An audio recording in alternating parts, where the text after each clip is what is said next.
ഇപ്പോൾ ഞാൻ ഒരു കച്ചവടക്കാരനാണ്. പക്ഷേങ്കിൽ ആ കച്ചവടത്തിൽ എങ്ങനെ എനിക്ക് ഉന്നതി നേടാൻ പറ്റി, അത് ഈ വേദത്തിൽ വന്നതിന് ശേഷം നമുക്കതിൻ്റെ സൂക്ഷ്മമായ തലങ്ങളൊക്കെ മനസ്സിലാകുന്നത്. അതാണ് വേദപഠനം കൊണ്ട് ഏറ്റവും നമ്മുടെ ജീവിതത്തിൽ ഉണ്ടാകുന്നൊരു മാറ്റം. എല്ലാ മേഖലകളിലും നമുക്ക് വലിയൊരു ഉയർച്ച ഉണ്ടാകാനുള്ള കാര്യങ്ങളാണ് നമ്മുടെ ജീവിതത്തിൽ ഉണ്ടാകുക. അതാണ് വേദപഠനത്തിൻ്റെ ഒരു പ്രാധാന്യം. അപ്പോൾ ആ വേദ പഠനത്തിൻ്റെ പ്രാധാന്യത്തിലാണ് നമ്മുടെയൊക്കെ കുടുംബജീവിതം. കുടുംബത്തിന് വളരെ പ്രാധാന്യമുണ്ട്. വേദങ്ങളിൽ കുടുംബത്തിന് വളരെ പ്രാധാന്യം കൊടുക്കുന്നുണ്ട്.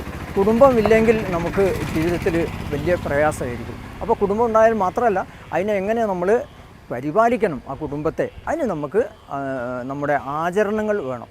ആ കുടുംബത്തിനെ പരിപാലിക്കണമെങ്കിൽ നമ്മുടെ സമൃദ്ധിയോ ഐശ്വര്യമൊക്കെ നമ്മുടെ ജീവിതത്തിൽ ഉണ്ടാകണമെങ്കിൽ ആ കുടുംബത്തിനെ പരിപാലിക്കുന്ന രീതിയുണ്ട്. അതിന് നമുക്ക് സന്ധ്യോപാസന, അതേപോലെ അഗ്നിഹോത്രം, പിതൃയത്നം ചെയ്യണം, അച്ഛനും അമ്മേനെ എങ്ങനെ നോക്കണം എന്ന് ചെയ്യണം. ഇതൊക്കെ നമ്മൾ പഠിക്കേണ്ട ഏറ്റവും വലിയൊരു പ്രധാനപ്പെട്ട കാര്യമാണ് ആചാര്യൻ ഇത്രയും വർഷങ്ങളായിട്ട് ഞങ്ങളൊക്കെ പഠിപ്പിച്ചുകൊണ്ടിരിക്കുന്നത്.